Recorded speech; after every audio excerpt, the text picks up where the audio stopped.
Hello everyone, नमस्कार, राधे राधे सभी को, वंदे मातरम। क्या हाल चाल। जिस वैकेंसी की मैं बात करने वाला हूँ 1200 से ऊपर पोस्ट है, बहुत अच्छी पोस्ट है और सबसे आसान परीक्षा है भाई इसकी। एग्जाम में सबसे अच्छी बात है कि मैथ नहीं है। लड़कियों को सबसे ज्यादा ये होता है कि सर मैथ नहीं होना चाहिए, मैथ में बहुत डर लगता है सर, कभी मैथ में हम अच्छा स्कोर ला ही नहीं पाते हैं। तो लड़कों का भी यहाँ पर बहुत सवाल है, लड़कियों का तो होता ही है हमेशा। और सबसे अच्छी बात, मैथ के साथ साथ रीजनिंग भी नहीं है, यानी मेरा वाला चैप्टर भी नहीं है भाई। यानी कि रीजनिंग जो लॉजिकल दुनिया होती है वो भी नहीं है इसके अंदर। तो काफी अच्छी वैकेंसी है। तो मैं पर्सनली आप इसको समझाऊंगा कि आपको करना क्या है और कैसे आप इसमें ज्वाइन कर सकते हैं। इस परीक्षा में क्या नहीं और क्या है सब कुछ बात करेंगे। सबसे बड़ा डर गणित भी नहीं है, दूसरा डर रीजनिंग भी नहीं है, मेंस परीक्षा भी नहीं है, सिंगल एक ही परीक्षा है और कोई इंटरव्यू भी नहीं है। तो मतलब सबसे आसान हो गया, क्योंकि केवल दो ही विषय के आधार पर आपका सिलेक्शन होगा, जीके और इंग्लिश, सीधा सिलेक्शन है। आइए समझते हैं कौन सी पोस्ट है। तो सबसे पहले बता देता हूँ, 1065 पोस्ट है जो कि क्लर्क के लिए सीधी वैकेंसी है। ये लेवल 2 पर आती है, शुरुआती सैलरी है 38,000 रुपए। पंजाब और हरियाणा हाई कोर्ट में वैकेंसी आई है, 100% स्थायी है, यानी गवर्नमेंट जॉब है। ठीक है भैया। तो कोई ये मत सोचना कि कहीं कॉन्ट्रैक्ट बेस्ड है या परमानेंट है, नहीं भैया, 100% सरकारी है पंजाब और हरियाणा के लिए। और दूसरी बात यह कि ऑल इंडिया लेवल से भी अप्लाई कर सकते हो। ठीक है। यहाँ पर फॉर्म भरने की जो आवेदन की तिथि 26 मई थी और अंतिम तिथि है 23 मई। तो यानी अभी काफी अच्छा मौका है अंतिम समय तक अपना फॉर्म भर देना। और इसके लिए 1 जनवरी 2026 तक फॉर्म भरे जा रहे हैं। परीक्षा की तिथि जो है अभी घोषित नहीं की गई, जैसी आती है तो मैं आपको बताऊंगा। तो मैंने बता दिया, आयु की गणना 1 जनवरी से देखते हुए की जा रही है। इसमें मेरे भाई न्यूनतम जो शैक्षणिक योग्यता वो क्या है, देखो भैया इन्होंने साफ साफ कहा कि 10वीं पास बच्चा आप फॉर्म भर सकता है। आपने हिंदी या संस्कृत में से कोई भी एक विषय से अगर अनिवार्य रूप से पढ़ा है, अगर नहीं पढ़ा है तो आप अयोग्य हैं। तो मतलब 10वीं कक्षा में या तो आपका हिंदी सब्जेक्ट होना चाहिए या संस्कृत। और मुझे जहां तक लगता है 10वीं में हिंदी सबका सब्जेक्ट होता है, तो यानी कि सभी ज्यादातर भर सकते हैं। और दूसरी बात, किसी भी स्ट्रीम से ग्रेजुएशन आपने अगर कर रखी है, नॉट अपेयरिंग, जी हाँ अपेयरिंग वाले छात्र नहीं भर सकते। यानी अगर इसकी मेन योग्यता की बात करें तो मेन योग्यता तो ग्रेजुएशन है, जैसे बीए, बीएससी, बीसीए, बीकॉम कुछ भी कर रखा है आपने, अब भर सकते हो। बट 10th में आपका हिंदी या संस्कृत होना अनिवार्य है। चलिए, अब आयु सीमा बता देता हूं। ये तो बता दिया मैंने, 1 जनवरी से देखते हुए गणना की जा रही है। पर देखो, जनरल कैटेगरी का बच्चा 18 से 42 साल तक भर सकता है। और सबसे अच्छी बात, सभी राज्यों के लिए ये मान्य है। ऐसा नहीं कि सिर्फ पंजाब और हरियाणा के ही भर सकते, नहीं, हर स्टेट का बच्चा भर सकता है। बस जॉब लोकेशन जो आपकी रहेगी वो हाई कोर्ट जो रहेगा वो आपका क्या रहेगा, जो आपकी हाई कोर्ट रहेगी वो कौन सी रहने वाली है, पंजाब और हरियाणा। ठीक है भैया, चलो आगे बढ़ते हैं। दूसरी बात, एससी और ओबीसी की बात कर लेते हैं। 18 से 47 आपकी यहां पर रखी जा रही है, +5 वर्ष की छूट है, केवल पंजाब हरियाणा के निवासियों के लिए ही है। ठीक है भैया, छूट जो दे रखी है। और अन्य स्टेट वाला जो बच्चा है, अदर स्टेट वाला, उसकी भी 18 से 42 होगी। और आरक्षित वर्ग को कोई छूट नहीं है, यानी जो दूसरे स्टेट वाले उन बच्चों को कोई छूट यहाँ पर नहीं दी जाती है। अब इन्होंने सबसे बड़ी बात की है कि प्रोविजन से परमानेंट तक का आपका जो टाइमिंग होता है, देखो ज्वाइनिंग जो होती है लेवल 2 के वेतन जो होता है, शुरुआती वेतन लगभग 38,000 रुपए मिलता है। 3 साल का प्रोविजन पीरियड है, मतलब यूपी कोऑपरेटिव बैंक से भी ज्यादा बड़ा है इसका भाई साहब। 3 साल का प्रोविजन पीरियड है। इस दौरान आपको काम सिखाया जाएगा और निगरानी रखी जाएगी, यानी कि स्किल सीखते भी रहोगे और उसका पैसा भी आपको मिलता रहेगा। ठीक है भैया। दूसरा, परमानेंट होते ही 3 साल बाद नौकरी पूरी तरह पक्की हो जाएगी और वेतन में भारी वृद्धि भी होगी।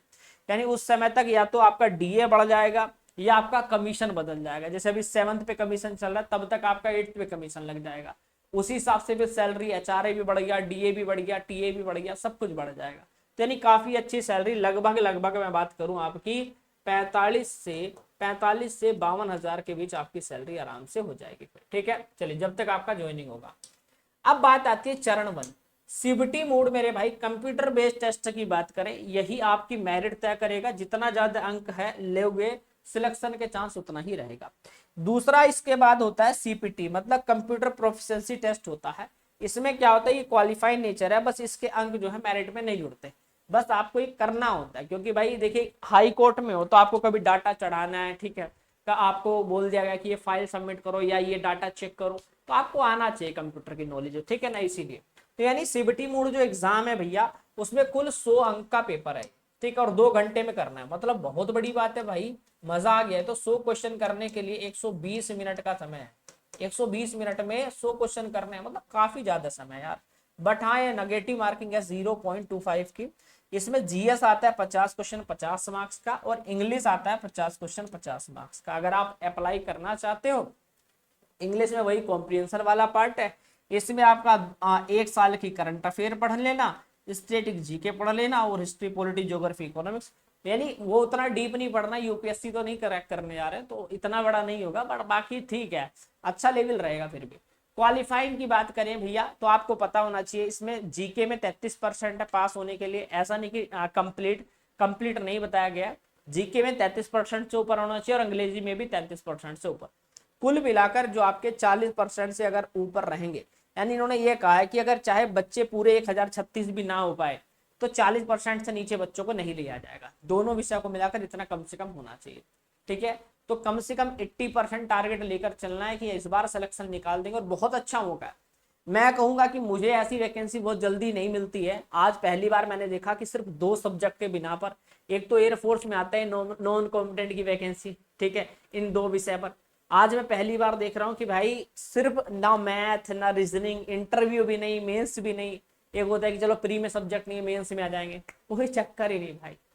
बस जीके अगर आपका नॉलेज थोड़ी अच्छी है आपको, और इंग्लिश अच्छी है, क्योंकि भाई आपके सामने जो बड़ा अधिकारी आ गया वो कुछ इंग्लिश में बोल रहा है, आपको आता ही नहीं, मुझे नहीं है कोई आपका, या आपको कोई डाटा चढ़ाना है इंग्लिश में तो आपको आती ही नहीं। इसीलिए इंग्लिश का यूज है बस, कि आप चीजों को समझ पाए, ठीक है भाई। आ जाओ भाई, इतना क्लियर हो चुका है, आ जाओ, ठीक है भैया। पास होने के लिए केवल 4 अंक लाना अनिवार्य है, ठीक है। कहां पर? कंप्यूटर टेस्ट जो होता है वो 10 अंक का टेस्ट होता है, 10 में से अगर 4 भी ले आते हो तो आप पास हो, ठीक है। मतलब ये तो नॉर्मल है। इसमें टाइपिंग स्पीड 30 वर्ड पर मिनट की होनी चाहिए। राहत की बात यह कि ये केवल अंग्रेजी में होगी, हिंदी की आवश्यकता इसमें नहीं है, और एमएस वर्ड का बेसिक टेस्ट है, ठीक है भैया, इस बात का ध्यान रखें। अब यहाँ पर देखो भाई, मैंने इतना बात तो आपको समझा दी है कि आप लोगों को कुछ नहीं करना है, सीपीटी केवल क्वालिफाई है, इसलिए भैया अपनी पूरी तैयारी सीबीटी के लिए लगा दो, ठीक है। बाकी जिन बच्चों को फॉर्म भरना है कि विकास भैया फॉर्म कैसे भरूं और नोटिफिकेशन कहां से मिलेगा, ये मेरा टेलीग्राम ग्रुप है। टेलीग्राम ग्रुप में आवेदन लिंक और आधिकारिक नोटिफिकेशन पीडीएफ यहीं पर आपको मिल जाएगा। तो अपडेट मैं टेलीग्राम पे डाल दूंगा, लिंक वीडियो के कमेंट सेक्शन में नीचे पिन है, ठीक है, किसका टेलीग्राम का लिंक, जाकर क्लिक कर देना। मैं कंप्लीट आपको टेलीग्राम पर इसका नोटिफिकेशन और साथ में अप्लाई करने का लिंक दोनों आपको प्रोवाइड करा देता हूँ, ठीक है। बाकी वैकेंसी मुझे तो यार बहुत खुशी हुई बताते हुए भी, बाकी आपको कैसा लगा कमेंट करके जरूर बताना। बाकी ऑफलाइन और ऑनलाइन आने वाली वैकेंसीज की अपडेट के साथ साथ रीजनिंग की तैयारी भी कराता हूँ। तो जो साथी इस चैनल के माध्यम से तैयारी करना चाहता है, चैनल को सब्सक्राइब करिएगा, वीडियो को like. Thank you so much, love you all, bye bye, जय हिंद। किसी भी प्रकार की कोई दिक्कत आती है, टेलीग्राम नहीं चलाते हो तो भैया, 1-2 बच्चे कहते हैं सर मैं टेलीग्राम नहीं चलाता, भाई 1 मिनट लगती है डाउनलोड करने में, कर लिया करो, है ना। अगर आपको जरूरी लग रहा है, नहीं आपको लग रहा है कि मैं सर टेलीग्राम मैंने ज्वाइन कर रहा हूं पर वहां तक जा नहीं पा रहा हूं, तो वीडियो के नीचे इंस्टाग्राम का भी लिंक है, क्लिक करके पहुंच जाओ और वहां से तुरंत मुझे मैसेज करो कि विकास भैया इस वैकेंसी की मुझे नोटिफिकेशन या अप्लाई लिंक चाहिए, ठीक है। Thank you so much, bye bye.